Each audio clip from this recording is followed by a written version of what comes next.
ઓમ સજાત્મ સ્વરૂપ પરમ ગુરુ તારીખ 19 જૂન 2005 માટુંગા।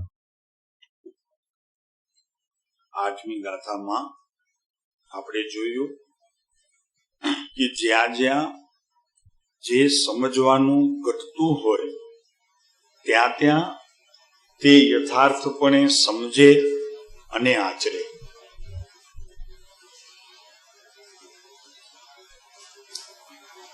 એટલે સાધક જીવ મુમુક્ષુ છે એ જ્ઞાનીને માર્ગે વર્તવાની આવી જાતની કામના રાખે છે, એટલે ઈચ્છા રાખે છે। અને વાસ્તવિક એવું છે કે જે જીવો સત્પુરુષને થોડું પણ સમજે છે અથવા સમજવામાં જે જીવ પ્રયત્નરૂપ છે તે તો આચરવામાં પણ એવા પ્રકારના પ્રયત્નમાં રોકાય છે અને એવો જ પ્રયત્ન કરે છે કે જેટલું તે સમજ્યો છે અને વધુ સમજી અને વધુ આચરણ રૂપે પ્રવર્તે એવી એની ઈચ્છા પણ હોય છે। હવે 9મી ગાથામાં દેવ ગુરુ અને શાસ્ત્રની યથાર્થ સાચી ભક્તિ અને પ્રત્યક્ષ સદગુરુને સેવવા યોગ્ય વિધિ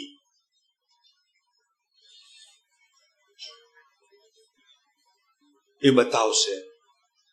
કૃપાળુદેવ આપણને ખાસ બતાવશે, કેમ કે અનાદિ અનંત કાળમાં આ જીવ બાહ્યના ત્યાગના રૂપમાં કે કંઈક ત્યાગ કરીને કોઈ પર પદાર્થના વસ્તુમાં ત્યાગ સમજીને એને ધર્મ માન્યો છે, એને વૈરાગ્ય માન્યો છે। તો અહીંયા આ ગાથાની અંદર વિવેકપૂર્વક જ્ઞાનની યથાર્થ સમજણ થાય તો તુલના કરશે કે ભાઈ યથાર્થ શું છે, વાસ્તવિકમાં ત્યાગ શું છે કે વૈરાગ્ય શું છે, કે સદગુરુની ઉપાસના શું છે। આ બધી વાત 9મી ગાથામાં આપણને કૃપાળુદેવ 2 લીટીમાં કહેશે અને ભાવ આપણને પકડવાનો છે। એ આપણી જવાબદારી છે। સત્પુરુષો વિસ્તારપૂર્વક ક્યારે કહે પણ ન કહે તો પણ સંક્ષેપ દ્વારા એનું વિસ્તાર કરવું એ મુમુક્ષુની સૌથી પ્રથમ એક કર્તવ્ય હોય છે। એમાં ઘણા જીવોને આવી તુલના કરવી એ શક્તિનો અભાવ પણ હોય છે કે એમાંથી સત્ય તારવી ન શકે, એટલે પછી અસદગુરુ આદિનો સહારો લે અને એમાં જે કંઈ અર્થ સમજાવે એમાં એ પ્રમાણે પોતે હા પાડતો જાય। સદગુરુનો વિવેક પોતાના જીવનમાં ઉગે નહીં અને અસદગુરુ પ્રત્યે સદગુરુની સ્થાપના કરી લે અને એથી અનંતકાળનું પરિભ્રમણ વધે છે। આપણે ગાથા બધા સાથે બોલશું, 3 વખત ગાથા બોલશું આપણે। 9મી ગાથા।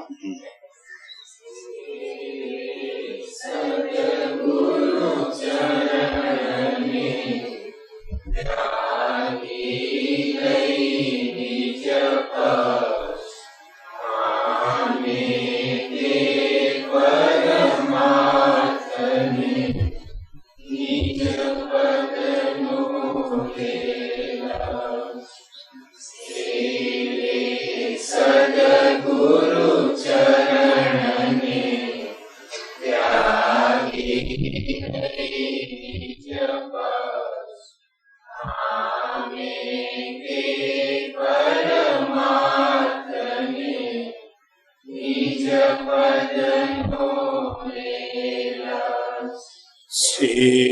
લે સદગુરુ ચરણને ત્યાગી દઈ નિજ પક્ષ સામે તે પરમાર્થને નિજ પદનો લે. શરીર કે હાડકાની સેવા નહીં, દેહની સેવા તે સદગુરુની સેવા નહીં, એમના આજ્ઞાની ઉપાસના, એ પણ ઉપાસના. આજ્ઞા પાડવી એમ પણ નહીં, ઉપાસના કરવી.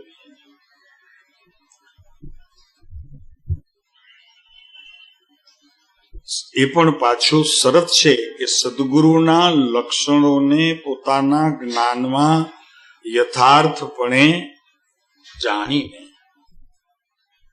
સમજીને, વિચારીને, ભાઈ આ તો વિતરાગ માર્ગ છે, અનાદિ અનંત કાળની પરિભ્રમણ દશામાં કેવડીઓનો પણ પૂર્વે તને સંયોગ થયો છે, તીર્થંકરની સભામાં પણ તું ખાલી હાથે આવ્યો છે. ભાઈ તને ખબર નથી પ્રભુ શું ભૂલ રહી ગઈ છે. એ ભૂલ બતાવવા માટે પરમ કૃપાળુ દેવનો અહીંયા જન્મ થયો છે. એમણે આપણી ભૂલ બતાવી. પોતાનું તો કાર્ય કરવું જ હતું, એ તો તેમ થઈને રહેવાનું જ હતું, પણ આપણા માટે એ મોટી જો ભેટ લઈ આવ્યા હોય તો આ છે કે આપણે અનંત કાળની પરિભ્રમણ દશામાં ધર્મની આરાધનામાં શું વિરાધના થઈ ગઈ છે ને આરાધના ચૂકી જવાય છે. આપણે વિરાધનાને ધર્મ સમજી માની બેઠા. એની ચેતવણી કૃપાળુ દેવે આપણને આપી કે વિનયપૂર્વક જ્ઞાનીઓનો સદબોધ ગ્રહણ કરો, એટલે એની ઉપાસના કરવી. હાડકાની સેવા કરવી એમ નહીં, એમ નહીં.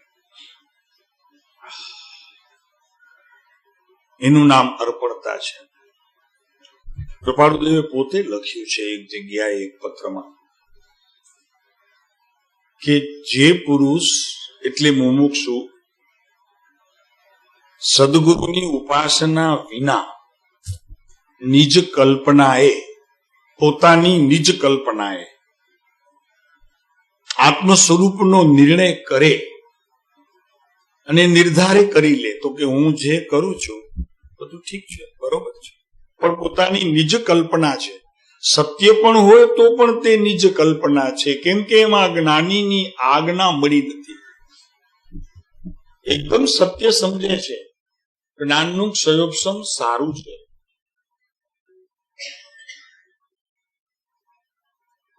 શાસ્ત્ર વાંચી એનો યથાર્થ અર્થ પણ પોતે સમજી પણ લે છે અને બીજાને સમજાવી પણ શકે છે. પણ જ્યાં સુધી આજ્ઞા નથી ત્યાં સુધી એ નિજ કલ્પના છે.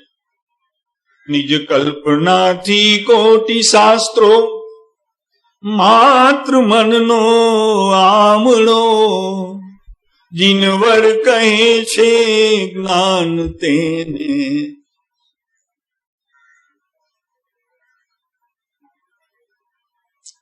આનું નામ જીનવર કહે છે જ્ઞાન તેને.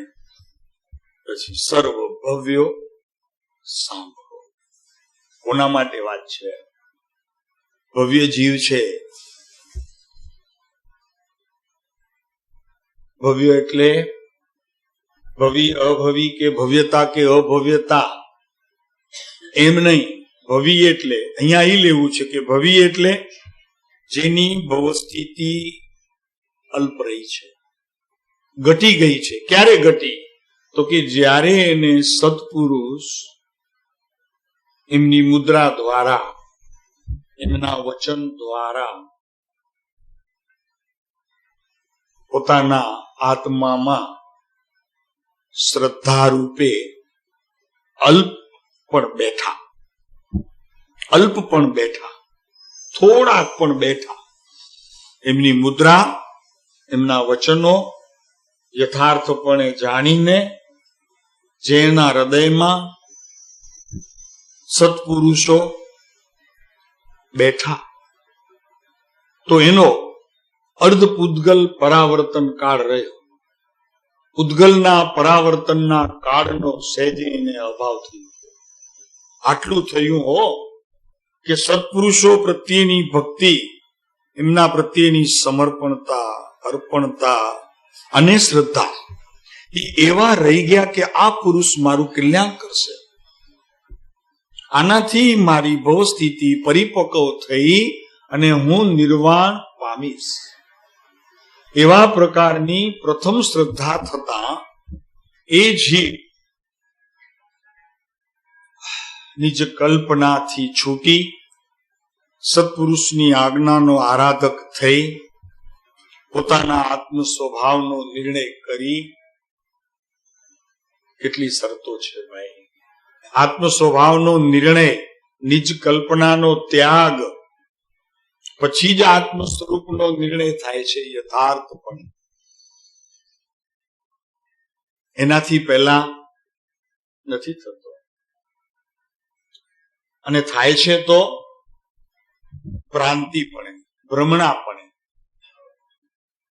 એટલે જે પુરુષ સત્પુરુષની ઉપાસના વિના નિજ કલ્પનાથી આત્મ સ્વરૂપનો નિર્ણય કરે, નિર્ધાર કરે, એ કૃપાલુદેવ કહે છે કે માત્ર પોતાના સ્વચ્છંદના પૂર્વે કરેલા દોષોનો વર્તમાન જે ઉદય છે એ ઉદયને અનુસરીને એની સાથે એકતા બુદ્ધિ કરીને ભવવૃદ્ધિ કરે છે. હે પ્રભુના દોહરા કરે છે, ક્ષમાપણાનો પાઠ. સવારની આજ્ઞા ભક્તિમાં બેઠો છે, પણ તે જીવ જો પોતાની કલ્પનાએ સ્વચ્છંદપણે ગુરુની આજ્ઞા વિના માત્ર પોતાનો જે નિર્ણય કે નિર્ધાર કરે, એમાં સત્પુરુષની આજ્ઞા નથી, એમના પ્રત્યેનો વિનય નથી, બહુમાન નથી, આદર નથી, સત્કાર નથી, અને અંશે પણ એ પુરુષ પ્રત્યે અર્પણતાનો કોઈ ભાવ નથી, હૃદયમાં કોઈ વિનાશ નથી, તો એ શું કરે છે? તો કે પૂર્વ પ્રકૃતિએ કરેલો જે દોષ એને વર્તમાનમાં સ્વચ્છંદ રૂપે જાણી સમજી અજ્ઞાન ભાવે. સ્વચ્છંદ રૂપે જાણી એટલા માટે કહીએ છીએ કે હું કરું છું, બધું ઠીક છે, આમ જ છે, આમ જ શાસ્ત્રમાં કહેવામાં આવ્યું છે, એટલે હું સમજુ છું કે આમ જ છે. એવા પ્રકારનો પોતાનો જે નિર્ધાર, એને અહીંયા સ્વચ્છંદ કહ્યો, અને એ સ્વચ્છંદને પોતાના જ્ઞાનમાં અજ્ઞાનપણે વેદે છે, તે જીવ ભવવૃદ્ધિ કરે છે. આ કૃપાળુ દેવના શબ્દો છે.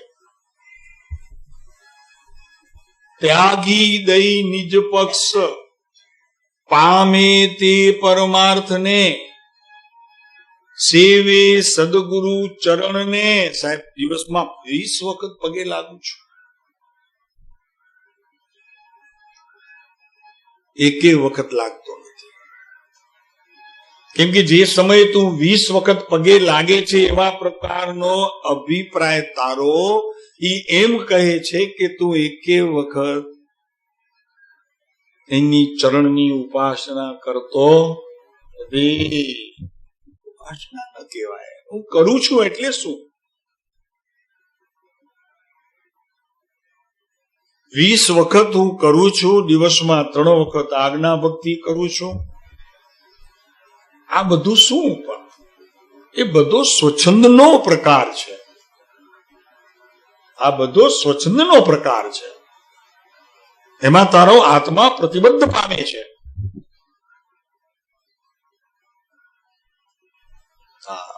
માર્ગ જુદો ભાઈ, માર્ગ જુદો છે આ.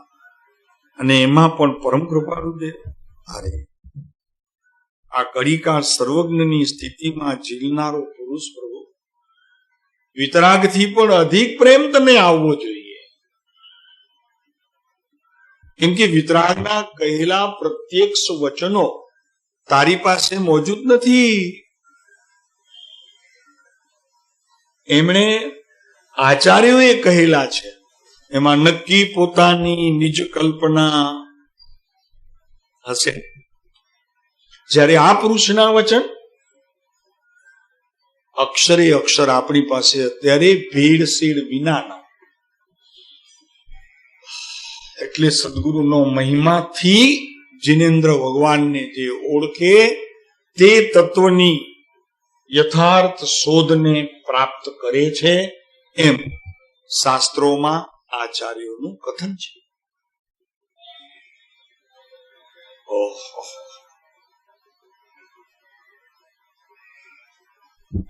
પોતાના સંપ્રદાયમાં જેમ વિધિ વિધાન કરતો તો એમ અહીંયા કૃપાળુદેવના માર્ગમાં આવી અને ફેર માત્ર એટલો જ કર્યું છે કે ક્રિયા બદલી છે, કાર્ય બદલ્યું છે, કર્મ બદલ્યા નથી.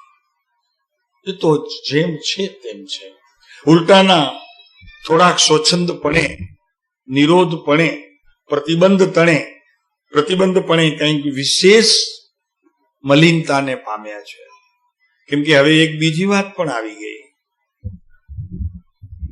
કે આપણને કૃપાળુદેવ મળ્યા છે તો આપણી બધી જવાબદારી ગઈ. હવે આપણને શું છે? એ પુરુષ કરશે, બધું સંભાળશે. આપણું એક એવા પ્રકારની માન્યતા એવા અજ્ઞાનમાં બેસી ગઈ છે કે એને કાઢવી બહુ કઠણ પડે. કેમ કે એને જીવોએ અજ્ઞાન ભાવે ભક્તિના પ્રકારમાં લઈ લીધું, વિનયના પ્રકારમાં લઈ લીધું, સત્કાર અને આદરના પ્રકારમાં લઈ લીધું. કઈ તારે કાંઈ કરવું નહીં અને સત્પુરુષો કરશે. તો તીર્થંકરની સભામાં તું તીર્થંકરને માની લીધો તો કેવડીઓની સભામાં તે આ કેવલી છે એમ હા પણ પાડેલી મુનિપણે, અને છતાં આ પરિભ્રમણનો કિનારો હજી આવ્યો નથી.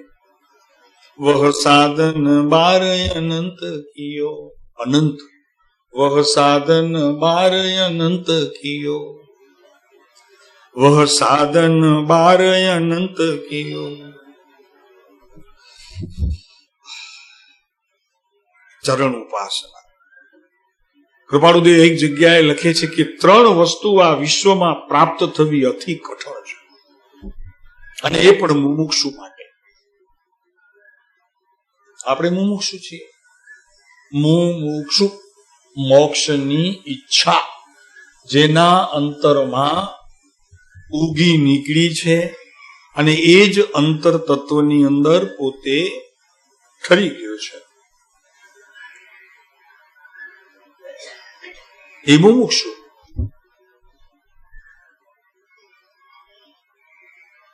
વ્રત નિયમ યમમાં આવે, સંયમમાં આવે, એ મુમુક્ષુ બીજા નંબરનો. સૌથી પ્રથમ નંબરનો મુમુક્ષુ એ છે કે જેને મોક્ષ સિવાય કોઈ ઈચ્છા છે નહીં. 254 વચનામૃતની અંદર 3 બોલ કપાળુદેવે લીધા. આ લોકની અલ્પ પણ સુખે છે, પરમ વિનયની ઓછાઈ, શબ્દ જુદો વાપર્યો છે, અને પરમાર્થનો અનિર્ણય. આની મુખ્યતા ત્રીજા બોલની. પદાર્થનો અનિર્ણય, પરમાર્થનો પણ ખોટો નિર્ણય. પદાર્થ આત્મા એ જેમ છે તેમ પોતાના જ્ઞાનમાં સમજવામાં આવ્યું નથી, એટલે એનો નિર્ણય જે થયો છે એ યથાર્થ નથી, શાસ્ત્ર પ્રમાણ નથી, આગમ પ્રમાણ નથી, ગુરુની એના ઉપર મોર પડી નથી. આત્મા વિશ્વના સમસ્ત ધર્મો કહે છે પણ વિતરાગ પરમાત્મા જેને ધર્મ કહે છે એ આત્મા, બીજા આત્મા કહેતા હોય એ ધર્મ, એમ નહીં.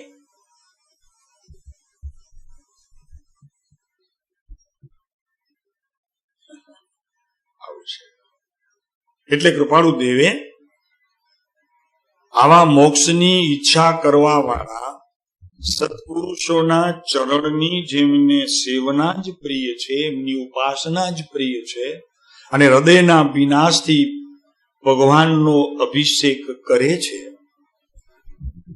અને નિજ પક્ષ કહેતા હું કાંઈ જાણતો નથી, મને કાંઈ ખબર નથી, સાહેબ આપ કહો તે સત્ય, આપ આચરો તે સત્ય.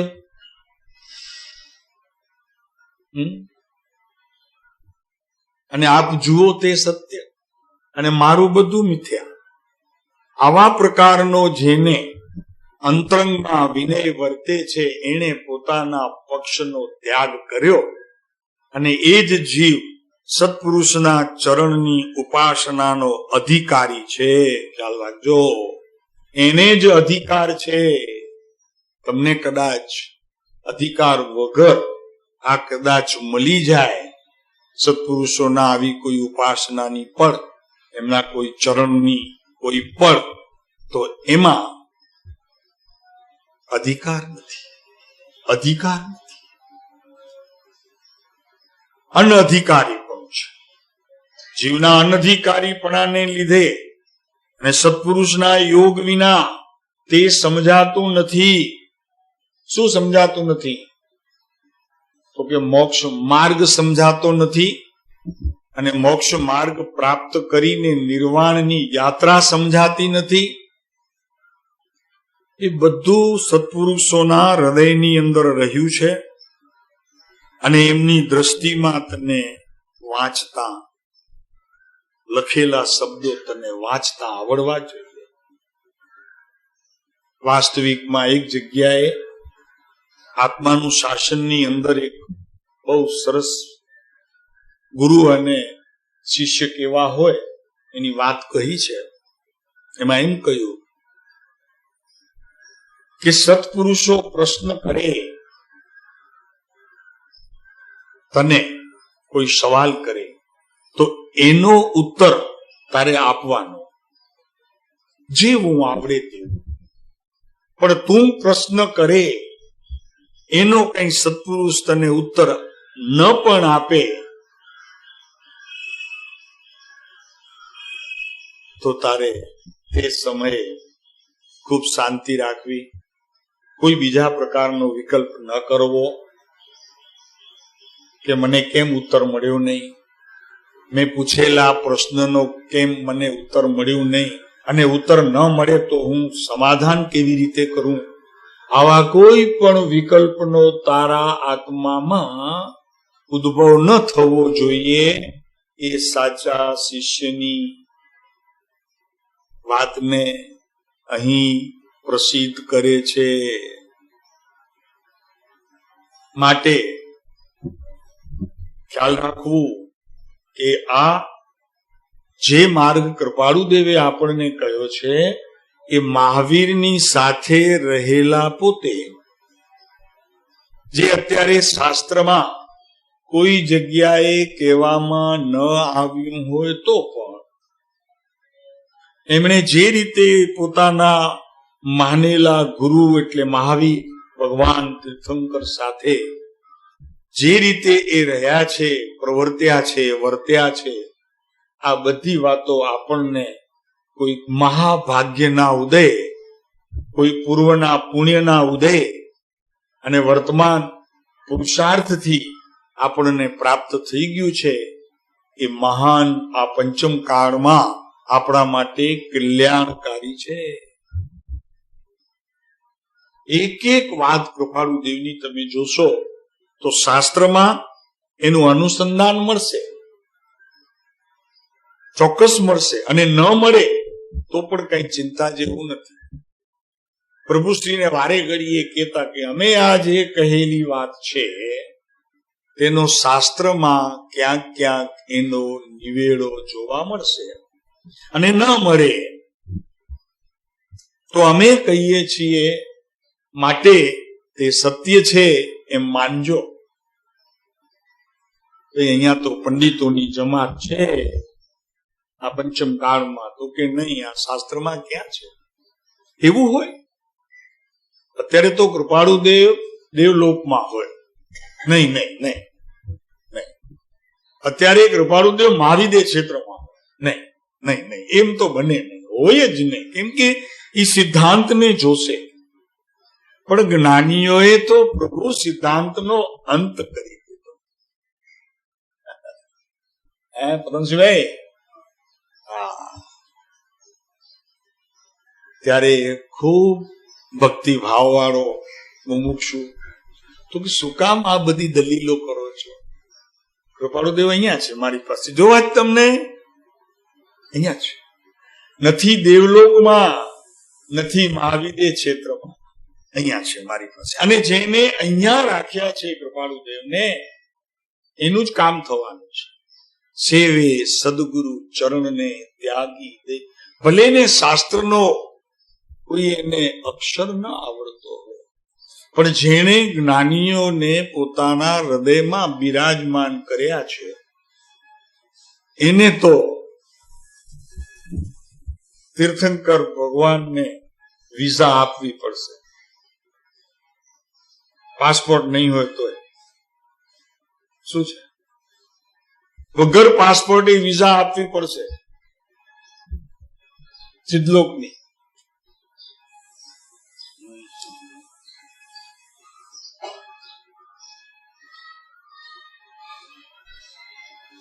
એમ ઓલા કે ને ભાઈ કે મીંડા વાળતા આવડવું જોઈએ. એક શેઠ હતા, એમને એક માણસ જોઈતો હતો, જાહેરાત આપી હતી. આવ્યા બધા 8, 10, 15, 25 માણસો બધા. તમે લ્યો ને બધા, મેનેજરની પરીક્ષા નથી લેતા, લેવી જોઈએ. 5, 15, 25 એવા ખાસ રાખવા જોઈએ બોલ તમારે, એની એક્ઝામ લેવી જોઈએ. તો શેઠે એવી રીતે એને બોલાવીને બધાને પૂછતા આવ્યું. તો એક માણસ હતો, એને પૂછ્યું કે તને મીંડા વાળતા આવડે છે? તો કે લ્યો લાવો કાગળ, હમણાં વાળી દો. બધા મીંડા નાપાસ. બીજા એ મીંડા વાળે તો કે મીંડા લખી કરીને કાગળ બંધ કરીને મૂકી દીધો. તો કે લ્યો આ મીંડા વાળે. ત્રીજા એ લખ્યું કે મીંડા વાળવા એમાં શું છે? રકમ વગરના મીંડા વાળવા, લખતા જાઓ લખતા જાઓ લખતા જાઓ, અબજોની રકમ લખી નાખી. બધા નાપાસ. શેઠની પાસે તેમાં એક કોઈ હોશિયાર અંબાલાલભાઈ જેવો આવી ગયો, પ્રભુશ્રી જેવો આવી ગયો. એમણે કહી દીધું કે મીંડા વાળવા એટલે શું? તો કે તને 10,000 રૂપિયાની રકમ આપવામાં આવે અને એક ભાઈ સાથે તને વેપાર કરવાની છૂટ આપવામાં આવે. ખબર પડી કે આ માણસ થાકેલો છે, તો એ 10,000ની રકમ એની પાસેથી હોશિયારીથી પાછી લાવવી અને એનો ખાતો સરભર કરી દેવો પૈસા લઈને. એનું નામ છે મીંડા વાળતા. એમ અહીંયા સત્પુરુષ મળ્યા. સમજાણું? આ મીંડા વાળતા ભાઈ બહેનોને જરા ઓછું ખ્યાલમાં આવે. મીંડા વાળવા એટલે ખાતા સરભર કરવા. છૂટે દેહાધ્યાસ તો નહીં કરતા તું કર, નહીં ભોગતા તું તે હણો, એ જ ધર્મનો મારું હિસાબ સરભર. હવાલા નાખી દીધા. હવે કોઈ માગદારે નથી અને કોઈનો હું દેણદારે નથી, કોઈ લેણદારે નથી. એ સરભર થઈ ગયું. એને મીંડા વાળતા આવડ્યા એમ કહેવામાં. ખાતું સરભર. એમ કર્મનું ખાતું સરભર, શુભાશુભ પરિણામનું ખાતું સરભર. પાકી રહ્યો શેખ શુદ્ધ ભાવ, અને શુદ્ધ ભાવી તત્વના નિર્ણયને યથાર્થપણે પ્રસિદ્ધ કરે છે. અને એ જ સત્પુરુષોના ચરણને પ્રિય છે. સત્પુરુષના ચરણને કોણ પ્રિય છે? કે એવી શુદ્ધ આચરણ વાળો અને વિતરાગતાને અનુસરનારો, રાગની પ્રક્રિયાને છોડનારો, એમાં ધર્મનો નહીં માનનારો એવો પ્રત્યેક જીવ વિતરાગ માર્ગમાં છે. એને તત્વનો યથાર્થ નિર્ણય અભિમાન પૂર્વક નહીં, સૌથી પહેલા અનુમાન પૂર્વક, પછી આગમ પૂર્વક, પછી તર્ક પૂર્વક અને પછી અનુભવ પૂર્વક થઈ જાય છે. એને થઈ જાય છે.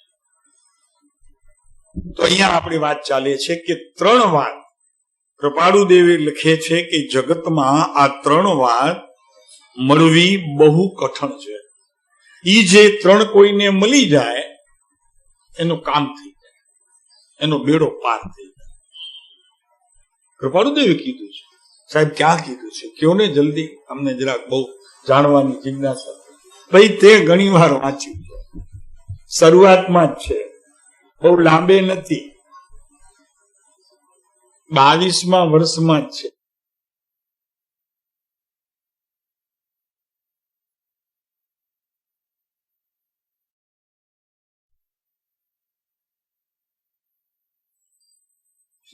અટક્યો નહીં, આ અટકવાની વાત છે. જે જીવ સત્પુરુષોના વચનમાં અટકે, વિચાર કરે, વિનયપૂર્વક એની ઉપાસના કરે, તે આત્મામાં ટકે, બીજો ન ટકે. બીજો તો વાંચતો જાય. એને એક્ઝામ આપી છે, એને એક્ઝામ આપી છે. જગતમાં એને પાસ થવું છે મુમુક્ષુઓ પાસે. અને જે સાચો મુમુક્ષુ છે એ જ્ઞાનીઓની પરીક્ષામાં બેસીને પાસ થવા પ્રયત્ન કરે છે તો એ મૌન થઈ જાય. એ બધો માલ સંગ્રહી રાખે છે, ઓલો માલ બધું ઓકી નાખે છે વમનની ક્રિયાથી. પછી એ શાસ્ત્ર હોય કે આગમ હોય કે પછી કૃપાળુદેવના વચનો હોય. એ જો અહીંયા આ પત્રમાં આમ કીધું છે, આ પત્રમાં આમ કીધું છે, આ પત્રમાં આમ કીધું છે. એ જણકર વકીલની ઓફિસમાં બેઠો હોય અને કાયદા શાસ્ત્રનો જેમ અભ્યાસમાં ઓલો વકીલ હોય એમ કાઢતો જાય, એમ સત્પુરુષોના વચનોને એને આવી રીતે ઉપયોગમાં લઈ લીધું છે. અહીંયા વાત કરે છે કે જેને નિર્વાણ સુધીની યાત્રા કરવી હોય, અનાદિકાળના રખડપટ્ટી, અનાદિકાળની જેને છોડવી હોય, સંસારમાં જેને દુઃખનો અનુભવ હોય, કરોડો રૂપિયા હોય તો એ દુઃખીઓ, દીકરી દાઈ હોય ને સાસરે ગઈ હોય ને ત્યારે નામના કાઢી હોય તોય દુઃખીઓ, દીકરો સારું કમાતો હોય, મા બાપને સારી રીતે સાચવતો હોય તોય દુઃખીઓ, વર્ષે કરોડની આવક હોય તોય દુઃખી, ઘરે 5-6 ગાડીઓ હોય તોય દુઃખી, અને પડ્યો બોર જીવનારા સેવક અને સેવિકાઓ, દાસ અને દાસીઓ હોય તોય દુઃખી. આવું જેને યથાર્થ ભાન પ્રવર્તે, દુઃખી બાબુભાઈ કે સુખી, એ માં શું કરવું હવે, આવું બધું હોય તોય દુઃખી.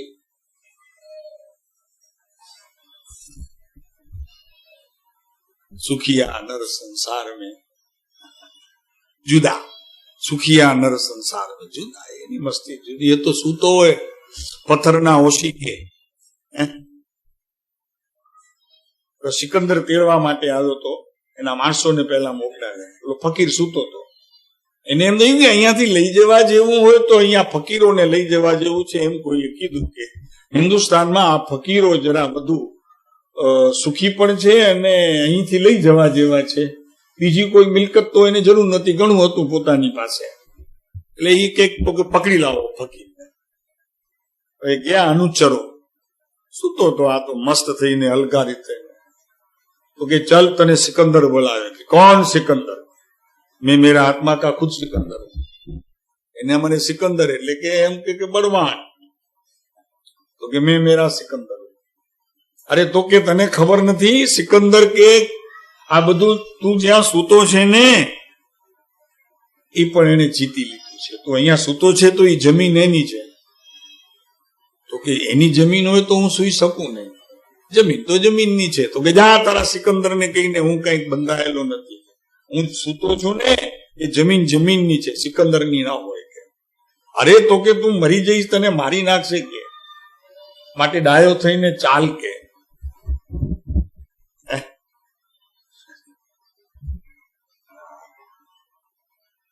કૃપાળુદેવ પાસે બેસતો હોય ને જે જીવ, એને જગતની જરાય પરવા નથી હોતી. બે પરવા થઈ જાય છે, લાપરવા થઈ જાય છે. ગમે તે બોલાવા આવે ને, દેવ વિમાન ઉભું હોય સ્વર્ગમાં લેવા માટે, સૌધર્મ ઇન્દ્રે મોકલાવ્યું હોય તો કે ઓમ ઓમ શાંતિ, જાઓ તમે. અમારે તો આ સત્પુરુષના ચરણ વાલા છે. અરે પણ હું સૌધર્મ ઇન્દ્ર છું, તને તેડવા માટે આવ્યો છું.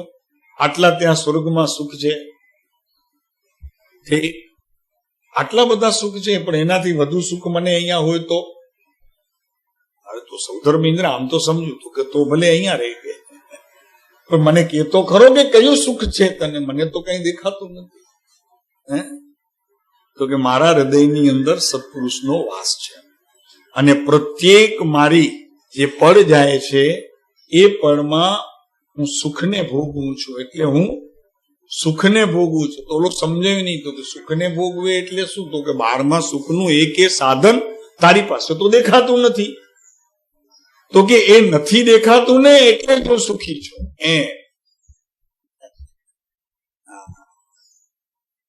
છે એ બધા દુખી છે. એવું નથી હો, જેની પાસે ઘણું છે એ દુખી છે એમ નથી. ભરત ચક્રવર્તી પાસે ઘણું હતું, અને આપણા બધા તીર્થંકરો મહારાજા હતા. એક એક ને 10, 15, 20 મહારાણીઓ હતી, હજારો છોકરાઓ હતા, છતાં સુખી હતા. આપણે એક દીકરી છે તોય દુખી છીએ. તો વાત છે, કારણ કે એના વિકલ્પમાં આખો દિવસ રમ્યા કરીએ છીએ.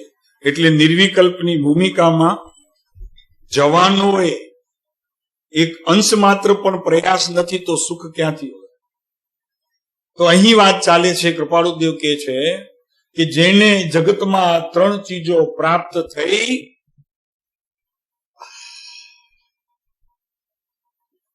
એ અનાદિકાળથી રખડવાની વાતથી છૂટ્યો. તો સાહેબ જલ્દી કયો, જલ્દી કયો, આ 3 તો જોઈએ જ. ઉતાવળ છે નહીં મળે. સાંભળવામાં એ ધીરજ, સમજવામાં એ ધીરજ, એમ જીવનમાં ઉતારવામાં એ ધીરજ. કેમ કે જેટલી ઉતાવળ તેટલી કચાસ, અને જેટલી કચાસ તેટલી ખટાશ. સાહેબ આ ઘઉંમાં જ મારે કામ કરી લેવું છે. તારા હાથમાં છે, કરી લે. જ્ઞાનીની જરૂર નથી ને, તું કરી લે, તારા હાથમાં છે. હું પામીને રહીશ, પામ, જા, આપી તને રજા. ઉતાવળ, ધીરજ. કેમ કે દ્રવ્યાનુયોગ અતિ ગંભીર છે, અતિ ગહન છે, અને એની વિશાળતા આ અવકાશને પણ સ્પર્શ કરીને આગળ નીકળી જાય એટલી એની ઊંચાઈ છે. શાંતિ રાખ. તો કે સાહેબ રોજ હે પ્રભુના દોરા બોલું, ક્ષમાપણાનો પાઠ બોલું, સૂતી વખતે, જાગતી વખતે, સવારના દિવસે અપૂરવસર, મૂળ માર્ગ. હા, કોની પાસે લેખા ચોખા કરે છે તું? કૃપાળુદેવ પાસે એક ભાઈ આવ્યા ખંભાતમાં. તો કે શું કરો છો? તો લિસ્ટ આપી દીધો મોટો. એમાં 8 સામાયિક હતા, 2 પ્રતિક્રમણ હતા, દેવસિંહ અને રાયસિંહ. રોજ નિયમ, મોઢામાં વ્રત, કોઈ દિવસ મોઢું ખુલ્લું નહીં. પ્રતિક્રમણ 2 આ તો કીધું. પછી ચૈતવંદન, પછી ઉપાશ્રયમાં જઈને ગુરુઓની વંદના. આટલું મોટું લિસ્ટ આપી દીધું કાગળ. કૃપાળુદેવ જોઈને હસ્યા. તો ઓલા ભાઈને હસવું આવ્યું. તો કે આજે બસ મારું તો કામ થઈ ગયું. સાહેબ હસ્યા છે, સાહેબ હસ્યા છે. બહુ મજા પડી ગઈ એને પણ. એને એમ થઈ ગયું મારો નંબર પહેલો. કૃપાળુદેવે કાગળ બંધ કરી ઓલાને કવર પાછું આપ્યું. અડધો કલાક સુધી રાહ જોઈ. તેમાં કૃપાળુદેવે અડધો કલાકે જે બોધ આપ્યો એ પણ કઈ યાદ રહ્યું નહીં, કારણ કે એનું ચિત્ત ઓલા કાગળમાં હતું. ને કૃપાળુદેવ મને કઈ કે અને બધાને સંભળાવે, અને મારી નામના ને કીર્તિ અહીંયા સભામાં વિશેષ કરીને વિસ્તાર રૂપે કહે, તો એના વિચારણામાં ઓલો અડધો કલાકના સ્વાધ્યાયમાં કૃપાળુદેવે સત્સંગમાં શું કહ્યું એ યાદ રહ્યું નહીં. કૃપાળુદેવને તુક્કો સૂજ્યો. તો કે ભાઈ જરા ઉભા થજો. તો કુમારી કેટલી ગઈ? તો કે ઓહો, મજા પડી ગયા. તો કે અમે અત્યારે શું કીધું? મરી ગયા. હવે એનું ચિત્ત હતું ત્યાં. હવે કૃપાળુદેવે શું કીધું એ તો કઈ લક્ષમાં લીધું નહીં. તો કે એક શબ્દ તો કયો. અમે અત્યારે અડધો કલાક, કૃપાળુદેવ તો જ્ઞાન થઈ ગયું ને કે ભાઈ આ ભાઈ તો આમાં છે, અત્યારે અહીંયા છે જ નહીં, એ અલા કાગળમાં છે અને પોતે જે કઈ કર્યું છે એનામાં છે. પછી કીધું કે શું કીધું? અમે અડધો કલાકમાં પોતનો સાર કયો, સાચું કહેજો. હવે કૃપાળુદેવની આંખ લાલ થાય. અહીંયા સાચું કહેવાનું જરાક આમ કડક થઈ જાય તો કૃપાળુદેવની આંખનો ખૂણો લાલ થાય. ગાંધીજીએ કીધું છે કે જ્યારે કવિ સ્ત્રીને કોઈના પ્રત્યે ક્રોધ આવે ત્યારે આંખનો જરી ખૂણો લાલ થાય. હવે આમનો આંખનો ખૂણો જરી લાલ થયો. ભાઈને કીધું કે ભાઈ આટલું બધું લિસ્ટ બનાવીને લાવ્યા છો અને તમને એમ છે કે મારું માન, પ્રતિષ્ઠા અને બધું આ સભામાં કહેવામાં આવશે, તો અમે તો કહી દીધું કે ભાઈ આદમી પાસે આટલું બધું છે.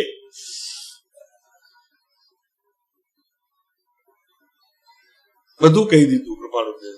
પણ કોઈ એ ભાઈ ઉભા થયા ત્યારે એક પણ ભાઈ એમની પાછળ ગયું નહીં ને એમને પૂછ્યું નહીં કે ભાઈ તમે આ બધું આટલું કર્યું છે તો બહુ સારું કહેવાય, આટલું તમે કરી શકો છો, અમારાથી તો એક સામાયિક નથી થતું. એવું કોઈ કહેનારું નીકળ્યું નહીં. એટલે એટલા મોડા પડી ગયા. વળી પાછા કૃપાળુદેવને મળવા માટે આવ્યા તો કે સાહેબ કઈ ભૂલ થઈ ગઈ મારી, આપે કઈ કીધું નહીં પણ મારી કઈ ભૂલ મોટી થઈ ગઈ. કૃપાળુદેવ મૌન રહ્યા, એક અક્ષર બોલ્યા નહીં. બીજા દિવસે આવ્યા, ત્રીજા દિવસે આવ્યા, ચોથા દિવસે આવ્યા. રોજ કૃપાળુદેવની સામે જોઈને એમને એમ કે મારું નામ લે, મને બોલાવે, મને પૂછે. પણ કૃપાળુદેવ કહે 5 દિવસ નીકળ્યા, 6 દિવસ નીકળ્યા, 8 દિવસ નીકળ્યા, જવાનો ટાઈમ થયો પણ કૃપાળુદેવે એક અક્ષર બોલ્યા નહીં. જયારે ગામના ખંભાતના પાદરે આવ્યા ત્યારે કૃપાળુદેવે ભાઈને કીધું કે ભાઈ આ વિરાધનામાં આરાધના સમજવાની ફૂલ ફરી જીવનમાં ન થાય એની ખાસ તકેદારી રાખજો. આટલી વાત કહી અને એ વિહાર કરી ગયા ત્યાંથી. પણ ઓલા ભાઈ જે હતા એ એટલા જાગૃત થઈ ગયા. ફરી વખત જયારે કૃપાળુદેવ આવ્યા ત્યારે સૌથી ઉત્તમ મુમુક્ષુઓની એમને બિરુદ કૃપાળુદેવે સભામાં આપ્યું. કેટલી તૈયારી કરી હશે, પછી જે કઈ મહિનો, 2 મહિના, 3 મહિના રહ્યા હશે, આટલું બધું લિસ્ટ તો એમને ફાડીને ફેંકી દીધું. એ તો કાગળને તો ફેંકી દીધું, પણ જીવનમાં જે કઈ આટલું બધું સવારથી રાત સુધી કરતા હતા એ કરવાપણાની બુદ્ધિ છૂટી ગઈ ને એકલી ભક્તિ સમર્પણથી ને અર્પણતાની અને આજ્ઞાની, બીજું કઈ છે. જ્યાં સુધી કૃપાળુદેવની આજ્ઞા ન મળે પરોક્ષ રીતે એ ચિત્રપટને જોયા કરે, પછીથી પણ હતા, તો જ્યાં સુધી આજ્ઞા ન મળે, પોતાનું અંતર જ્યાં સુધી માને નહીં ત્યાં સુધી હે પ્રભુ શું કહું એવું બોલે નહીં, બસ જોયા જ કરે. સાહેબ આપ આજ્ઞા આપો, પછી આપ આજ્ઞા આપો. પછી તો કૃપાળુદેવ આજ્ઞા આપતા હતા એવું એને ભાષ્યમાન થાય તે પછી ભક્તિ શરૂ કરે. પોતાનું અંતર સાક્ષી, આમાં વાત એ છે કે પોતાના અંતરનું સાક્ષી પોતે રહી જતા હતા. તો જગતમાં આ 3 વસ્તુ જેને પ્રાપ્ત થાય તે નિર્વાણ સુધી પણ જાય અને એને આ ગાથામાં સ્થાન મળે. કે સેવે સદગુરુ ચરણને પકડે નહીં, ચરણને વંદન નમન ન કરે, સેવે, એની સેવના કરે. જેમ પક્ષી પોતાના ઈંડાની સેવના કરે છે, બચ્ચાની ઈંડા રૂપે, અને એમાંથી પક્ષી થાય છે પછી એ ઉડી જાય છે, એમ એની સેવના, એ સેવના શબ્દ છે. એવી રીતે સત્પુરુષોની સેવના, કોઈ પણ ઈચ્છા, કામના, અભિલાષા વિના. એક અક્ષર ઈ ન બોલે, એક અક્ષર આપણને નહીં બોલવાનું, બસ મૂંગા જોયા કરવાનું, એનું નામ સેવા. ઝાકી મુક્તિ સમીપ ભઈ, ઝાકી મુક્તિ સમીપ ભઈ, ભવ સ્થિતિ ઘટ ગઈ. એને આ સત્પુરુષના ચરણની ઉપાસના કરવાનો અવસર પ્રાપ્ત થાય અને એને મળે, ચોક્કસ મળે, એને મળે કે ઝાકે મુક્તિ સમીપ ભઈ, ભવ સ્થિતિ ઘટ ગઈ. તાકી મનસા સીપ, તાકી મનસા સીપ, સુગુરુ મેઘ મુક્તા વચન. ચાતક પક્ષીની જેમ સ્વાતિ નક્ષત્રમાં જેમ ઓલું પક્ષી આ મોઢું ખુલ્લું રાખીને ઉભો હોય, બેઠો હોય, ચાલતો હોય અને આકાશ તરફ દ્રષ્ટિને પાણીના એક બિંદુની રાહ જોતો હોય ને ઓલું બિંદુ જેવું પડે તેવું સાચું મોતી થઈ જાય, એમ અહીંયા એક સત્પુરુષનું વચન પડે અને એને પોતાની આજ્ઞાથી, એમની આજ્ઞાથી પોતાની ઉપાસના દ્વારા હૃદયમાં સમાવી લે. કોઈ લાખ ઉપાય કરે તો પણ એ વચન બહાર ના આવે. સત્પુરુષે કહેલું વચન બહાર ના આવે, આવે તો એનું રૂપ બદલાઈ જાય, પણ સત્પુરુષે કહેલું એવું ને એવું ના આવે. કેમ કે પોતાના આત્માની અંદર, જ્ઞાન સ્વભાવની અંદર એટલું વિસ્તૃત રૂપ પામી ગયું હોય કે શબ્દે શબ્દ ના આવે. એ વિશેષ વિસ્તાર રૂપ એ આવે ત્યારે બીજા જીવો પણ એને ધન્ય કહે કે ઓહો, આવું થઈ શકે છે, આવું બની શકે છે.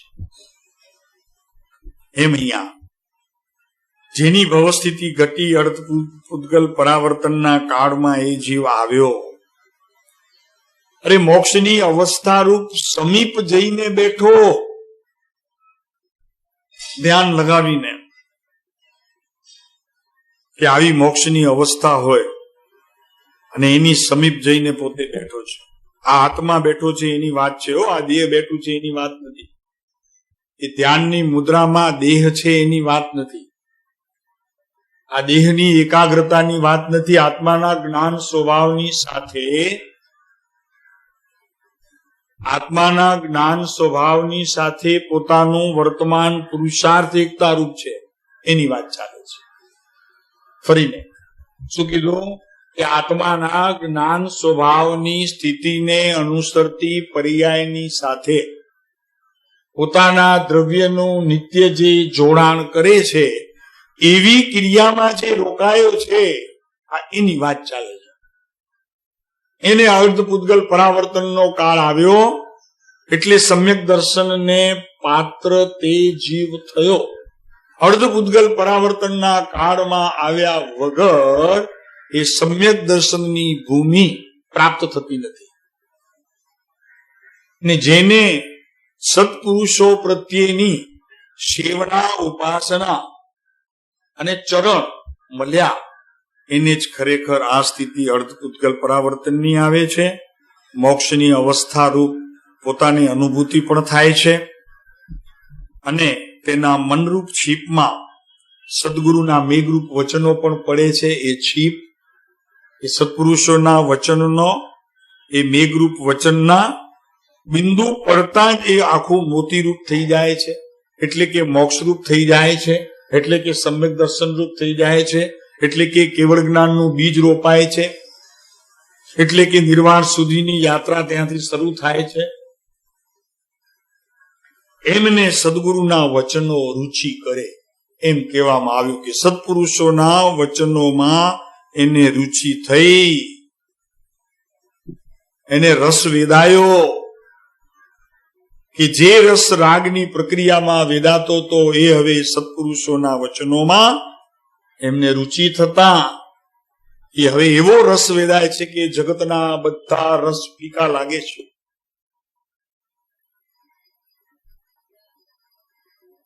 દીકરો મહિને કરોડ કમાતો હોય, સારી પોસ્ટમાં હોય, તો પણ એ રસમાં એને ઠીક, શું કે ઠીક, એ દીકરાને પણ ધર્મ પ્રત્યે વાળે તો કે બેટા આ કરોડમાં કાંઈ ન વળે તારો, તું અમારા ઘરે જન્મ્યો છે અને જે ઘરમાં સત્પુરુષો પ્રત્યેની આટલી ભક્તિ છે, આપણને શું કરવું છે ભાઈ કરોડને? આપણને તો આ અરબપતિ છે, આપણે એની ભક્તિ કરવી, આપણે રૂપિયા નથી જોઈતા. તારું ભવ ભ્રમણ ઘટે એમ અમે તારા માવતર છીએ, તો અમારી ફરજ છે કે અમે જે માર્ગે છીએ તે જ માર્ગે તું જા અને નિર્વાણ સુધીની યાત્રા આપણે બધા ભેગા થઈને ઘરના કરીએ, એવું વાતાવરણ ઊભું કરીએ, ઘરનું એવું માહોલ આપણને જોઈએ કે આખા દિવસ દરમિયાન આના સિવાય કોઈ ચર્ચા નહીં, કોઈ વાત નહીં, કોઈ વિચારણા નહીં, કોઈ ચિંતવન નહીં, કોઈ મનન નહીં, એકલું આ બસ. ઘર પ્રભુમય થઈ જવું જોઈએ, પ્રભુ ઘરમય થઈ જવા જોઈએ.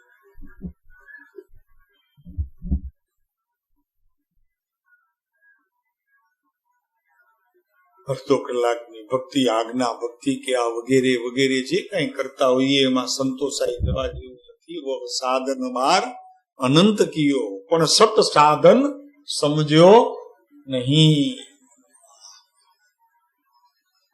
આ એક ગાથા ઘણું બધું કહી જાય છે કે સેવે સદગુરુ ચરણને. સાહેબ ચરણને કેટલા વખત નમન કરીએ છીએ, એ નહીં, એ નમન નહીં, એ નમન નહીં. તું નમન કરે અને પ્રભુની આંખમાંથી અશ્રુ આવે અને એ નમન કે ને ભાઈ દેરાસરમાં શું કે આમ નમન છે, હો નમન છે, એને નમન કહીએ છીએ. આપણે બોલતા નથી, શું બોલે?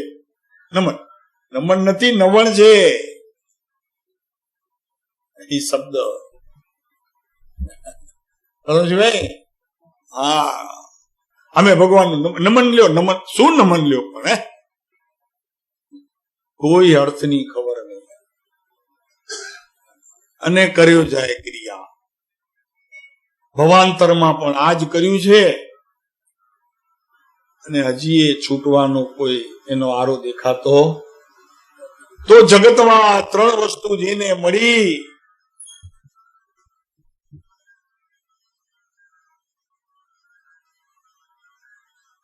એને સત્પુરુષ મળ્યા, એને પોતાનો આત્મા મળ્યો રમવા માટે. બીજા બધા મેદાન હોવા છતાં પણ પોતાના આત્માનું મોકળું મેદાન મળી ગયું રમવા માટે.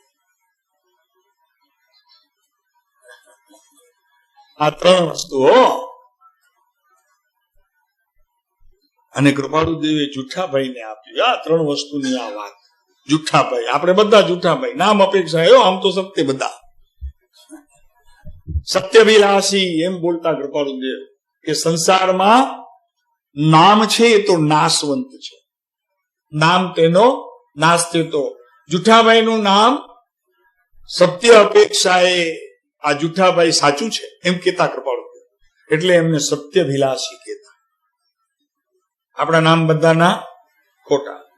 કેટલે સુધી ખોટા કે રાતના ઊંઘમાં 50 માણસ સૂતું હોય ને એમાં કોઈક આપણું નામ લઈને બોલાવે તો એ નામની એટલી બધી અંદરમાં કોઈક રસ એનો ઘૂંટાયો છે કે આપણે જ જાગીએ. લ્યો એ પ્રેમજીભાઈ, હા બોલો શું? અરે તમે પ્રેમજીભાઈ છો? મર્યા, તમે આત્મા છો એમ યાદ રહેતો નથી. નામ વેશ શું કામ ન સીજે. જશો વિજયજી માને નામ વેશ, નામ અને વેશ ભલે ને મુનિનું 60 વર્ષનું જીવન દીક્ષા પર્યાય હોય પણ કામ ન સીજે. નામ વેશ શું કામ ન સીજે. રડમંડ પડે આત્મ ધ્યાને, આત્માની સતત અંદરમાં ચૂર્ણા,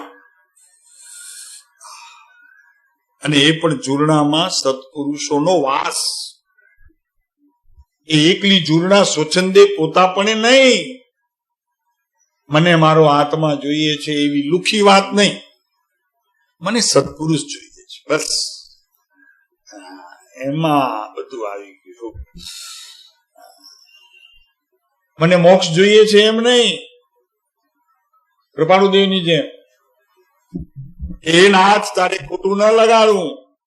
હા, ભગવાનની કે છે કૃપાળુદેવ, તારા કરતા અમને સત્પુરુષ વિશેષ પ્રિય છે.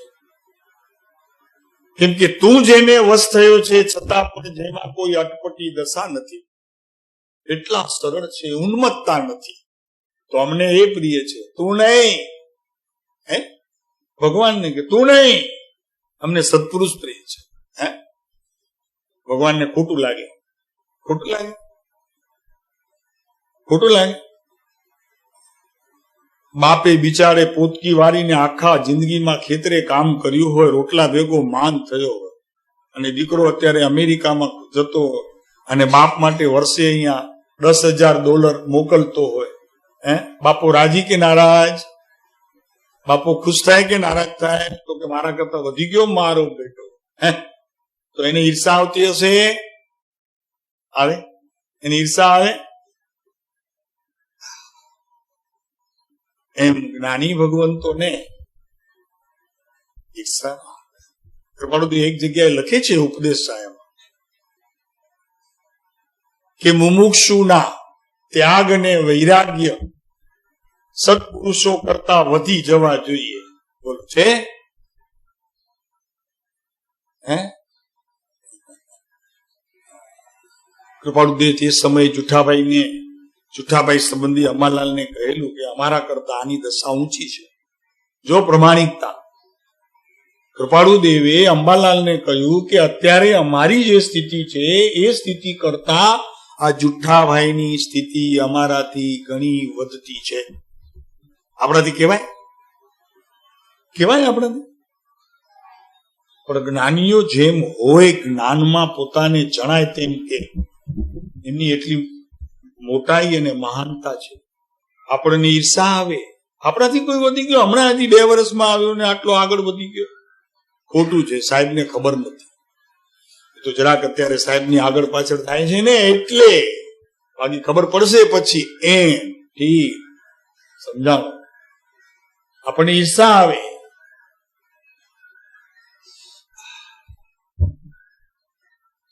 અને આત્મસિદ્ધિ રોજ બપોરે બોલે, સેવે સદગુરુ ચરણ ને ત્યાગી દઈ નિજ પક્ષ, પામે તે પરમાર્થ ને નિજ પદ નો લે લક્ષ.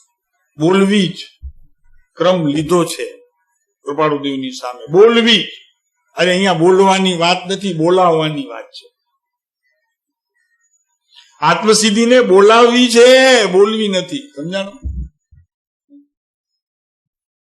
સમજાણું બાબુભાઈ? આમાં બોલવી નથી, બોલાવવી છે. આત્મસિદ્ધિને બોલાવવી છે મારા અંતરમાં. ઈ બોલે આત્મસિદ્ધિને હું સાંભળો, હું ના બોલું, હું તો મૌન થઈને સાંભળું. બોલે આત્મસિદ્ધિ. હે એ વળી શું? હે કિરીટભાઈ?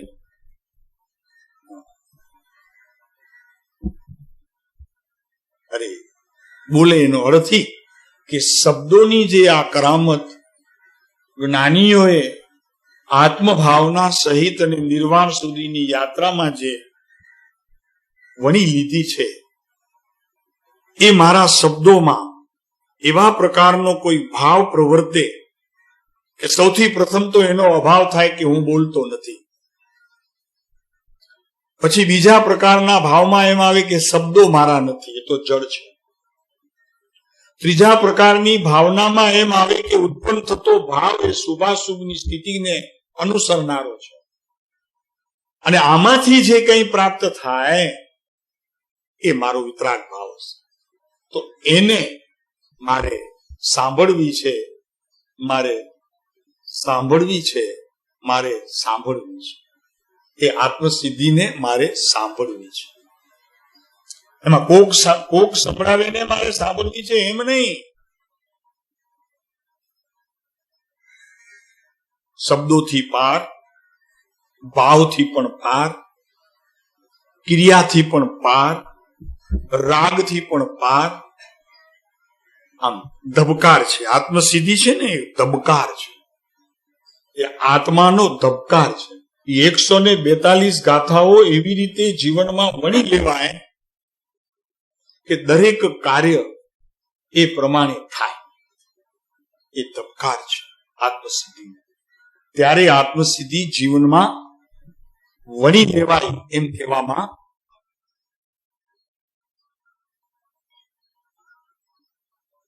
હવે પોતે બોલે ત્યારે ખરેખર સાંભળતો નથી,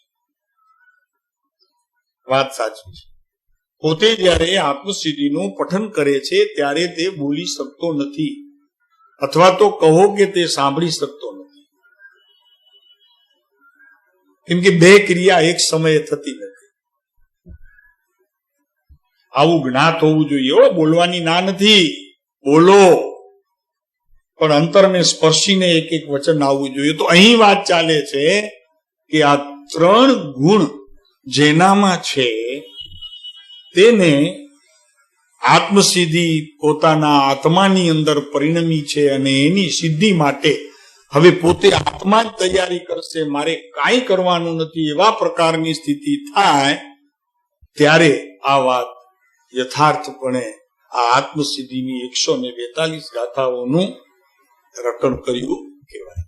તો આ ત્રણ બોલ આપણે ફરી આવતા રવિવારે જોઈશું. અત્યારે સમય થઈ ગયો. અમને એમ થશે કે જરા કહી દીધું હોત તો સારું થાત, પણ આપણને એમ લાગે છે કે તમે શોધશો તો સારું લાગશે. ઘરે જઈને વાંચજો. આ 22મું વર્ષ છે, અને જુઠાભાઈના ઉપર આ કહેવામાં આવ્યું છે. એના ઉપર આ પત્ર છે, જુઠાભાઈ ઉપર વિશેષ કહેવા છે.